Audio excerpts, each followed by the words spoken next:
friends, this is Aromie here and welcome back to Lurkers. I kind of forgot where we left off on when I loaded up the screen. I'm like, what the fuck are we looking at?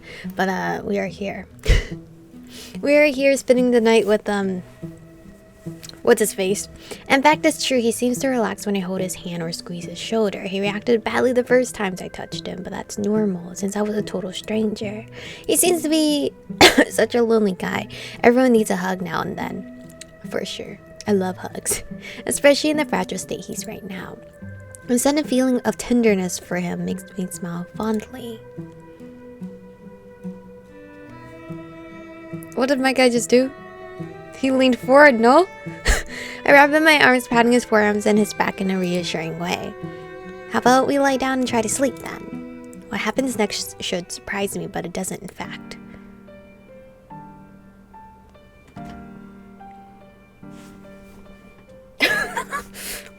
I mean, this is the guy I would go for, but like, why did we suddenly kiss him? Was I already expecting it? A little tit of his jaw and our lips meet in a soft kiss, but it looked like I initiated it. It looked like I initiated it. It's tentative and sweet, a barely there brush of our lips, but a warm feeling spreads through my chest. I don't know, I kind of feel awkward. Do you guys feel awkward? I feel kind of awkward. We just started like this. We're only like a minute into my video. What? When we move apart, his gaze is still full of fear. Eddie, I know I'm surely startling you, but I think I'm developing feelings for you. You're Chris, right? I'm Eddie. I kind of forgot. My memory's so bad. Well then, he's so cute, but this really takes me by surprise. I never, not in my wildest dreams, have imagined Chris would confess to me. What if Chris is actually a murderer, though? Keep him as a friend only. No. I like him. I don't care about the other detective guy from America. Except Chris's feelings. If I'm honest with myself, since the moment I met Chris, I felt strong need of protecting him. Not me, I just thought he was cute. Even at the beginning when William was sure about William, who cares about William? When William was sure about Chris being the murderer, which was actually plausible, I won't deny it, but the instinct of trusting and protecting Chris was stronger. It's as if we had known each other for years. I've never had this feeling before. Automatically trusting and caring for someone is not usual for me. But even so, here I am, feeling irrationally happy with Chris in my arms. Are you sure you aren't fond of me just as a friend? Perhaps you just needed someone who took care of you in these testing moments. And, you know, you're seeing me as an elder brother. Well, don't, I mean, good on you for pointing this out. But also bad on you because now shit's awkward, right? Chris shakes his head shyly. I want to be by your side all the time, and I want to... I feel like I'm losing my voice. I just started, bro. And I want to feel your embrace and your warmth. And I want to kiss you again. Is that what you feel towards a friend or a brother? Not really. A small chuckle leaves my lips. No, I don't think so. Chris, I think I feel exactly the same. How long has it been since we've been together? A few days? Oh, I'm going in there. The two of us move at the same time, meeting halfway. I feel like I'm meeting more than half. This time our kiss is longer and deeper. My fingers find the delicate strands of his short black hair. He clutches the front of my shirt as if it was a lifebelt. A part of me keeps yelling that I have no right to feel this joy, not when my mother's murderer is still out there, roaming freely through the streets of London. I should be searching for him, fighting him, mourning my mother and the fatal destiny of this damn city, of this damn neighborhood and its poverty-stricken, alcoholic women. I have no right to feel calm and happy like this, to enjoy Chris's closeness, his cute noises, and his shy attempts at resting his hands on my back and my waist. But to hell with that. This is a promise. I'm going to keep Chris. I'm going to help him to get well. I'll protect him no matter what. Yeah, but what about you? You're doing a lot of sacrifices for him. He should also be doing the same, you know? Like, give and take, sharing's caring kind of thing. Not just one-sided relationship. He suddenly moves away and looks at me with panic. What's wrong? Chris lowers his gaze towards my hands. I've just unbuttoned. I'm moving a little too fast. Chris lowers his gaze towards my hands. I've just unbuttoned his shirt a bit and rested a hand on his bare chest. I look back into his eyes with confusion. I'd be confused too, bro. But confused in Chris's point of view. Like, aren't we going a little too fast? We just confessed. We didn't even say we're together yet. Is something wrong, Chris? I'm sorry, but I'm not sure if I want to do more than this. Yeah, Chris is right here. I quickly retract my hand from inside his shirt. Oh, you mean, don't worry, there's no need to go any further. I'm happy with being with you just like this. He still looks miserable. Does he think I'm upset? I mean, I think main character was moving a little too fast.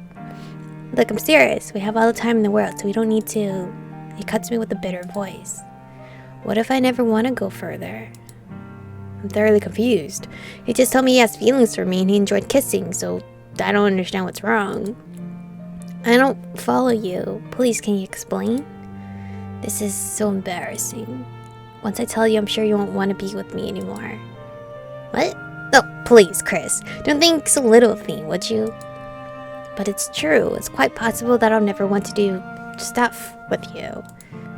It's because of what your priest told you about the cause of your dreams and hallucinations being your sins. What does that have to do with what? I can't help the disbelief in my voice, but on a second thought, that doesn't seem like it seems such an odd idea. Chris licks his lips and avoids my eyes. I don't know if it's because of that, but I've never felt that kind of need. Oh, I blinked twice. You mean you never touch yourself? Oh, come on, Eddie. Could I word it a little nicer? He hides his face in my shoulder, ashamed. Please don't say that out loud, but yes, that's what I mean. You never... with another person.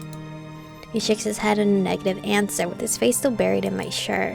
Well, this is so unexpected. Maybe it shouldn't, given Chris's situation in his past. I've gotten used by now to the peculiar decoration of his house, but I shouldn't forget what the presence of those strange items and books all around means. He has spent years immersed in the study of ancient religions and customs, trying magic talisman and sacrilegious practices, mixing it all in his attempt at understanding what is happening to him. Can a person still linked to the spiritual world feel attracted to the pleasures of the flesh? Or perhaps it doesn't need such an explanation, and this is just part of his personality, part of who he is. Not everything needs a reason after all. Anyway, unexpected and all, that's how Chris is, so I respect it. If you guys don't already know, I'm assuming Chris is asexual, and I appreciate this in games, because this is the second game I played where there is an asexual character, because not all of us are sexual, you know, I'm just saying. There's some of us out there in the world that just don't find sex appealing. I'm just saying. It's okay.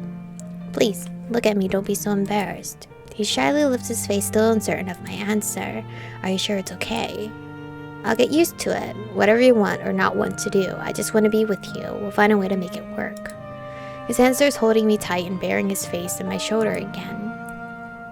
Ah, I got the Chris love scene. You guys can't see the achievement, but the room is already dark when I open my eyes. Some hours later, a quick peek at my pocket watch tells me it's 6 o'clock. Great! That means time to wake Chris, wash up and go to the pub for a nice hot meal and beer. Then after dinner, we'll be ready to go and meet William at the Crown. Oh, I forgot we were gonna go neighborhood watch. When we arrive at the Crown, the president of the Vigilance Committee, a certain George Lask, a local builder, tells us the patrols have already formed and dispersed along the many pubs of Whitechapel. So Chris and I walk back to the frying pan, quite certain to find William in there. Eddie, did the Crown's owner tell you how to be here? No, I didn't ask, but I guess you'd be in the frying pan since we usually meet here. Right, you'd make a fine detective, Eddie. Sheesh, oh come on.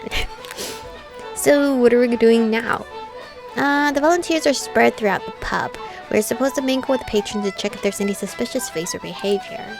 So we just have some pints and watch? I don't drink alcohol. Yo, me neither. I drink it, but I don't like it. Like, what do you call it? Socially drink? Is that the term? You don't have to drink beer if you don't want to. In fact, we need to be alert and watch out until the pub closes a bit past midnight. Some paid men will join the patrols once the pubs are closed, and then we'll start walking around our area until dawn. Sounds like a plan. Chris nods by my side, right then I remember something that has been lurking in a corner of my mind since the morning. Chris, can you order me a half pint, please? He looks down at the coins I'm handing him, but shakes his head like a well-trained puppy. Put that away, I'll treat you. Aw. Hey, I'd like another pint too. William. I take something out from my jacket pocket and pass it to William, checking first that Chris is distracted talking to the bartender. Can you use that permit of yours to have something analyzed at the Mets lab? Sure, but what is it? It's one of the pills that shady doctor gave to Chris. The medicine from Dr. Forbes Winslow. Yes, I don't trust him. He only wants to use Chris for his own profit. Forbes Winslow only thinks of gaining popularity for being the one who caught the Whitechapel murderer. Like me, you mean? I make a pause and think carefully for a moment. What's the difference between William and that lunatic asylum doctor? In fact, since I came to Whitechapel the other day, I've met a number of people whose only goal is making profit of these gruesome murders. Achieving their minute of fame, selling more newspapers, their name in huge letters in the headlines. Nobody seems to be thinking about the terrified women who are forced to go out in the fog and drizzle in order to buy a bed where they can sleep for some hours and a paltry dish of lentils to fill their stomachs. As if those women's lives were unstable and fragile enough without a home to come back to, without a future. In the end, I sigh and look at William in the face. Now, I know your main goal is becoming famous thanks to this case, but you aren't like Forbes Winslow or Mr. Perkins. You care about people, about the victims. You have the ability to render me speechless, you know? Which reminds me, I never told you that I was going to ask from you if I won our wager. What? But right then, Chris arrives with our pints of beer and a tonic water for himself. Hey, gentlemen, you're with the patrol, right? A couple of men with a strong Cockney accent join us and sit at our table. Time to socialize, I guess. But my social battery's low. Although I'm glad the men are entertained with William's detective stories, so am I, and I can pass unnoticed, so there's no need to tell them I'm the son of Polly Nichols. Tonight, I'm just another concerned Londoner. Alright, spooky time. Alright guys, time to start the patrol. The frying pan shuts its door at 12:30. We are gently pushed out to the humid, foggy night. At least the downpour from an hour ago stopped as quickly as it started, leaving only puddles in this pea soup of a haze. Apart from the 2 volunteers who joined us before at the pub, 2 other men showed up for the patrol, polished, unemployed lads paid by the Vigilance Committee to round up the numbers. I catch a movement with the corner of my eye while the men gather, rubbing their hands to shake off the unexpected cold of this September night. They're prostitutes. They leave the comfort of the frying pan, their bodies and minds warmed up with gin, and scurry along the dark alleys that spread out from the brick lane like bony black fingers. I thought this said figures. Chris and I shared a pointed look. I think we should follow those women. They might be giggling due to alcohol they just ingested, but I'm sure they must be frightened. I don't want to think of them as bait, but there's that too. William is engaged in a conversation with the patrols. The president of the Vigilance Committee is going to send a letter to the Home Office tomorrow morning, requesting again an official reward. The London Council is not even lifting a finger for Whitechapel. William, shouldn't we follow those prostitutes? That's my plan, yes. We couldn't have a better bait for that monster. We had to say it. Let's keep a bit of a distance, though. It won't do if we are too noticeable. Should we separate in small groups? No, our instructions are clear. Keep the patrols united as much as possible and stay within the area we've been assigned, which is the area compromised between Whitechapel High, Commercial Road, North Street on the east, and the railway on the north. Is that clear? All the men nod in agreement.